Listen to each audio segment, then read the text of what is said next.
Hi guys! ఈ మధ్య సందీప్ వంగ గారు 'యానిమల్' రిలీజ్ అయిన తర్వాత అటు బాలీవుడ్‌లోను, ఇటు టాలీవుడ్‌లోను గంటలుగా ఇంటర్వ్యూస్ ఇస్తున్నారు. మీరు ఎంతమంది ఆ ఇంటర్వ్యూస్‌ని చూస్తున్నారు, ఫాలో అవుతున్నారు? అండ్ ఆయన చెప్పే కొన్ని సూపర్బ్ లాజిక్స్‌ని మీరు కూడా అవి ఒక్కసారి ఇమాజిన్ చేసుకొని మూవీ చూసేటప్పుడు కనెక్ట్ అయ్యి, అబ్బా! ఇదేమైనా లాజిక్కా? ఇది సినిమా చూసేటప్పుడు అండర్ కరెంట్‌లో వెళ్ళిపోయింది కదరా బాబు! మనం చూసుకోలేదు కదరా బాబు! అని అనుకుంటున్నారు అనేది నాకు తెలీదు గానీ, నేను మాత్రం ఆయన ఇంటర్వ్యూలు ఆల్మోస్ట్ అన్నీ చూసేస్తున్నాననమాట. టాలీవుడ్‌లో జరిగే తెలుగు ఇంటర్వ్యూస్ సాదాసీదాగానే ఉన్నాయి. కొంచెం మంచి ఇన్ఫర్మేషన్ బయటకొస్తుంది కానీ, అంత స్పైసీగా ఉండట్లేదు. కానీ రీసెంట్‌గా ఆయన బాలీవుడ్‌లో ఇచ్చిన ఒక ఇంటర్వ్యూలో మాత్రం బాలీవుడ్ రివ్యూవర్స్ కొంతమందిని ఏకి పడేశారనమాట. Left and right, top to bottom. వాళ్ళ పేర్లు ఎందుకులెండి, మనకు ఆల్రెడీ థంబ్‌నెయిల్‌లో పెట్టాం కాబట్టి.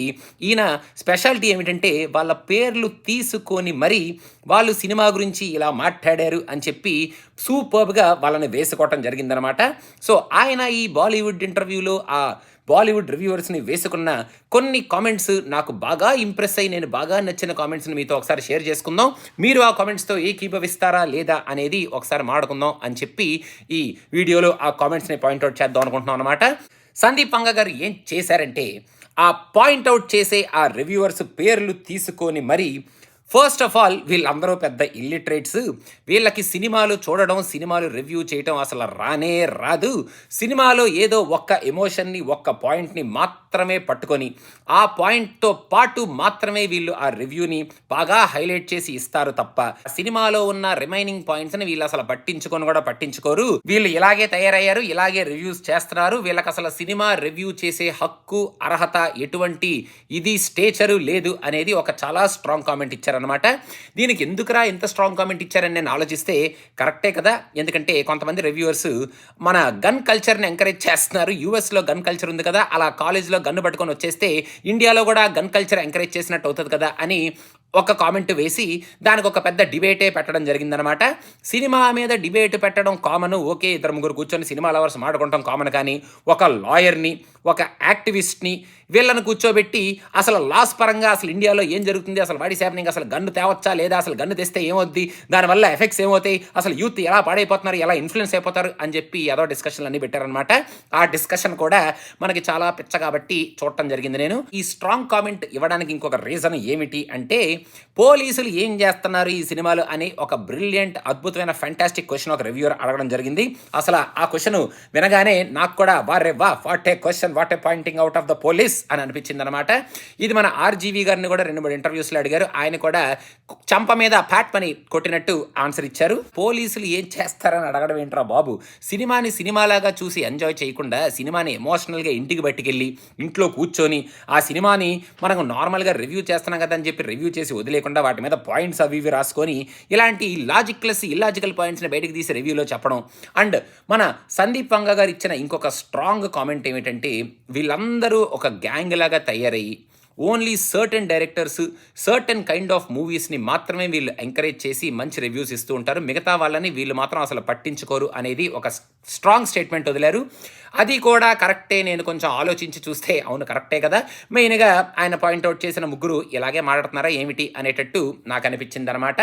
ఇంకొక వెరీ స్ట్రాంగ్ కామెంట్ ఆయన ఇచ్చిన కామెంట్ ఏమిటి అంటే, వీళ్ళు సినిమాని చూస్తుంటారు, సినిమా రివ్యూ చెప్తూ ఉంటారు, కానీ అయిపోయిన తరువాత సినిమా రివ్యూ చెప్తూ లాస్ట్లో మార్కులు ఇవ్వడం, అంటే అవుట్ ఆఫ్ 5 స్టార్స్ ఇవ్వడం, అదంతా పక్కన పెడితే సినిమా చూడొద్దు, మీ డబ్బులు వేస్ట్ చేసుకోవద్దు, నేను మీ సజెస్ట్ చేస్తున్నాను, మీ ఇంటికి వచ్చి మరీ చెప్తున్నాను, మీరు సినిమాకి వెళ్తే మిమ్మల్ని కొట్టేస్తాను అన్న రేంజ్లో సినిమా చూడొద్దు, డబ్బులు వేస్ట్ చేయొద్దు అని చెప్పడం ఎంతవరకు న్యాయం అనేది ఒక స్ట్రాంగ్ క్వశ్చన్ మార్క్ ఆయన వదలడం జరిగింది. నేను ఆ క్వశ్చన్ మార్క్తో 100% ఏకీభవిస్తాను. బికాజ్ నేను సినిమాలకు రివ్యూలు చెప్తూ ఉంటాను, కానీ సినిమా చూడొద్దు, ఈ సినిమా చూడండి అని చెప్పే హక్కు మనకు లేదు. మన ఒపీనియన్ మనం చెప్పేస్తే మన రివ్యూ చూసిన వాళ్ళు మనం చెప్పిన దాంట్లోంచి ఏం తీసుకోవాలో అది తీసుకొని సినిమాకి వెళ్ళాలా వద్దా అనేది వాళ్ళు డిసైడ్ చేసుకుంటారు తప్ప, లాస్ట్లో మనం ఒక స్టేట్మెంట్ లాగా వెళ్ళండి వెళ్ళొద్దు అని చెప్పే హక్కు మనకు లేదు అనేది నేను సగర్వంగా యాక్సెప్ట్ చేస్తాను. ఒకవేళ నేను కనుక అలాంటివి ఏమైనా ఏదైనా రివ్యూలో చెప్తే, సందీప్ వంగ గారు చెప్పిన ఈ స్టేట్మెంట్ని నేను యాక్సెప్ట్ చేసి ఫ్యూచర్లో అలాంటి స్టేట్మెంట్లు వెళ్ళొద్దు వెళ్ళండి అని చెప్పే స్టేట్మెంట్లు మాత్రం నేను ఎలిమినేట్ చేద్దామని డిసైడ్ అయ్యాను. ఇది కూడా ఒక strong comment on hour the names తీసుకున్న బాలీవుడ్ కామెంట్స్ అనమాట, బాలీవుడ్ రివ్యూవర్స్. వీటితో పాటు ఇంకొక అద్భుతమైన కామెంట్ ఆయన వదిలింది ఏమిటంటే, వీళ్ళు రివ్యూ చెప్పాలి గానీ, రివ్యూ అని స్టార్ట్ చేసి మధ్యలో ఏదో ఒక యాడ్ గురించి మాట్లాడి, ఆ యాడ్ మొత్తం అయిపోయిన తర్వాత మళ్ళీ రివ్యూని కంటిన్యూ చేస్తారు. వీళ్ళు యాడ్ చెప్పడం కోసం రివ్యూ చేస్తున్నారా? లేదా రివ్యూలో కొంచెం మానిటైజేషన్ కోసం ఈ యాడ్లు చెప్తున్నారా? లేకపోతే ఆ రివ్యూ పక్కన పెట్టేసి ముందు యాడ్ గురించి ఫోకస్ చేద్దామని చెప్పి ఈ యాడ్ని ఫోకస్ చేస్తున్నారా? అనేది చాలా కరెక్ట్ పాయింట్ ఆయన పాయింట్అవుట్ చేశాడనమాట. ఎందుకంటే నేను కూడా ఈ మధ్య కొంతమంది రివ్యూవర్స్ అలాగే చేయటం చూశాను. లక్కీలీ నేను ఎప్పుడు రివ్యూస్లో యాడ్ల్ని లాస్ట్లో ఇంక్లూడ్ చేస్తానే తప్ప యాడ్స్ని మధ్యలో ఎప్పుడు ఇంక్లూడ్ చేయలేదు. ఆ ఫ్లోని డిస్టర్బ్ చేసే ప్రయత్నం నేను ఎప్పుడు చేయలేదు కాబట్టి అమ్మయ్య నన్ను అనలేదురా బాబు, నన్ను అనలేదు అని చెప్పి నేను కొంచెం ఆ బొచ్చాలు తడుముకున్నాను అనమాట. తూ అనుకున్నాను. Okay, that is very good. ఈ అన్ని కామెంట్స్ కన్నా ద మోస్ట్ హైలైట్ కామెంట్ నాకు కూడా చాలా స్ట్రాంగ్గా ఈ బాలీవుడ్ రివ్యూవర్స్ వాళ్ళు మాట్లాడే రివ్యూస్, వాళ్ళు మాట్లాడే ఆ భాష, వాళ్ళు మాట్లాడే ఆ ధోరణి, ఆ పద్ధతి, ఆ పదాలు వింటుంటే నాకు కూడా సేమ్ టు సేమ్ అనిపించిన ఒక ఎక్స్ట్రాడినరీ కామెంట్ ఏమిటంటే, ఈ బాలీవుడ్ రివ్యూర్స్ అందరూ కట్టకట్టుకొని చైనాకి వెళ్ళిపోవాలి, ఎందుకంటే చైనాలో ఏం జరుగుతుందో మీకు తెలుసు కదా అని చెప్పి ఆ ఇంటర్వ్యూని అడిగితే ఆయన తెల్లమొహం వేసుకొని ఏం జరుగుతుంది చైనాలో, కోవిడ్ తప్ప అన్నట్టు ఏదో ఎక్స్ప్రెషన్ పెట్టాడు. ఆయనకి మన సందీప్ వంగ గారు చాలా క్లియర్ కట్ ఎక్స్ప్లెనేషన్ ఇచ్చారనమాట. చైనాలో ఇంగ్లీష్ క్లాసెస్, ఇంగ్లీష్ కోచింగ్ చాలా హైలైట్గా జరుగుతూ ఉంటుంది, చాలా ఎక్కువగా జరుగుతుంటుంది. మన వాళ్ళు మాట్లాడే ఇంగ్లీష్ పదాలు, మన వాళ్ళు ఇంగ్లీష్లో ఇచ్చే ఆ రివ్యూలో యూజ్ చేసే కొన్ని వర్డ్స్, ప్రతి ఒక్క రివ్యూలో ఒక కొత్త పదం వాళ్ళు వాడుతూ ఉంటారు. కాబట్టి these are very good people to go and teach English in China. So వీళ్ళందరినీ చైనాకి తోలేసి చైనాలో ఇంగ్లీష్ కోచింగ్ ఇచ్చుకోమని చెప్పండి అన్న కామెంట్ మాత్రం అదిరిపోయింది. నేను మాత్రం కింద పడి మీద పడి పక్క పడి నవ్వుకున్నాను అనమాట ఈ కామెంట్. సో మనం తెలుగులోనే ఇస్తాం కాబట్టి మనం ఏ చైనాకి ఎక్కడికి వెళ్ళాల్సిన అవసరం లేదు. మన తెలుగు భాషలోనే మనం రివ్యూలు మాడుకుంటాం. హిందీ సినిమా అయినా ఇంగ్లీష్ సినిమా కాబట్టి we are safe from that comment అనమాట. కాకపోతే ఆయన ఏదో యాంగర్తోనో ఏదో అగ్రెషన్తోనో ఈ కామెంట్స్ చేస్తున్నట్టు నాకైతే అనిపించలేదు.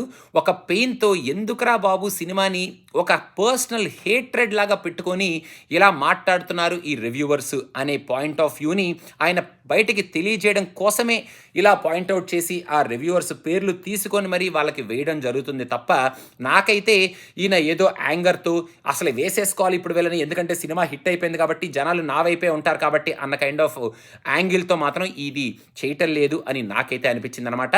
సో మొత్తానికి ఇంత అద్భుతమైన కామెంట్స్తో మొత్తం మన బాలీవుడ్ రివ్యూవర్స్ని ఏక్కి పడేశారు మన సందీప్ వంగ గారు. వాళ్ళకి అప్పుడప్పుడు పడుతూ ఉండాలి ఇలాగా పైన కింద, లేకపోతే వాళ్ళు ఇష్టం వచ్చినట్టు ఎలా పడితే అలాగా సినిమా గురించి మాట్లాడుతున్నారనమాట. నేను యానిమల్ రివ్యూ చూశాను వాళ్ళది. వాళ్ళు చెప్పిన కొన్ని పాయింట్స్తో నేను ఏకీభవించిన, కొన్ని పాయింట్స్ని మరీ పర్సనల్గా తీసుకొని పర్సనల్ టార్గెట్ చేసినట్టు కొంచెం ఘోరంగానే రివ్యూ ఇవ్వడం జరిగిందనమాట. అయ్యయ్యో ఏమిట్రా వీళ్ళని మరి ఎలాగా ఏదో ఒకటి చేస్తే బాగుంటుంది, ఎవరైనా వీళ్ళకి చెప్తే బాగుంటుంది అనుకునే లోపల వారి సందీప్ వంగ గారే డైరెక్ట్ అటాక్ ఇచ్చేశారు వాళ్ళకి. సో మొత్తానికి అది జరిగిన matter in the recent interview. మీరు ఆయన ఇచ్చిన ఈ కామెంట్స్తో ఏకీభవిస్తారా లేదా, మెయిన్గా చైనా కామెంట్తో ఏకీభవిస్తారా లేదా, ఒకవేళ మీరు బాలీవుడ్ రివ్యూస్ ఏమైనా ఫాలో అవుతూ ఉంటే అండ్ వాళ్ళు ఇచ్చిన ఈ యానిమల్ రివ్యూతో మీరు ఏకీభవిస్తారా లేదా అనేది కింద కామెంట్స్లో మెన్షన్ చేయండి. సరదాగా మాట్లాడుకుందాం మనం. And guys, don't forget to subscribe to Cinema Pichcha and follow us on Instagram. మన సంక్రాంతి సినిమాలు వచ్చేస్తున్నాయి and some lovely interviews are coming from Cinema Pichcha. So stay tuned. ఆ ప్రోమోస్ బయటికి రాబోతున్నాయి in the next 1 or 2 days. So follow అవ్వండి, సబ్స్క్రైబ్ అవ్వండి and stay tune for those lovely interviews and lovely videos coming from Cinema Pichcha. And ఏకీభవిస్తారా లేదా, చైనా ఏకీభవిస్తారా లేదా ముందు అది కామెంట్స్లో మెన్షన్ చేయండి. మీరు ముందు మెన్షన్ చేయండి.